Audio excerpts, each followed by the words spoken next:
So y'all, I was watching this documentary yesterday about how they play with frequencies in music and stuff like that, but they also like control us through the media.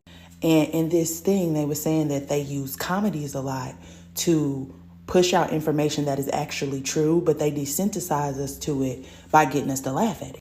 So when you have shows like Inside Job, or you have shows like Disjointed, or you have shows like Zoolander, the movie, they are talking about things that are actually true and actually happening, but they are desensitizing you to it so that when somebody brings it up in real life, you associate it with a movie, which you often thought is fiction. And then if it was a comedy movie, you start telling some of the jokes, you start laughing about it, and you start getting people on your side to believing that this is a comedy, this is something that is not actually happening. It's called desensitization. Watch this. I win. Cheryl, it's not a race. That's what losers say. What is that? The truth.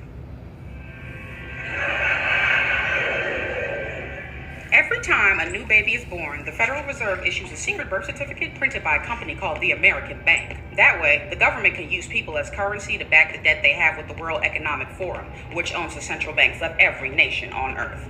But the WEF is just a front for the Council on Foreign Relations, which masterminded the 9/11 attacks as a pretext to invade Iraq, take the oil, and install fast food chains to make people slow, fat, and easily abductable by the shape-shifting reptilian aliens it works with.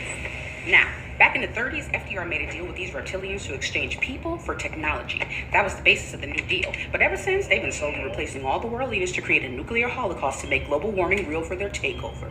That's how they made up the Cold War, by sending Leica to space to bite Neil Armstrong while Cooper was faking the moon landing.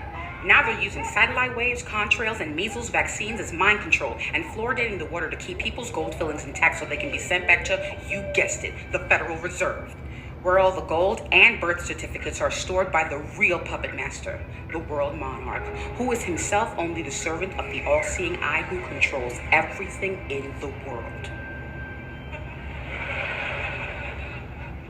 I was wrong. You do win.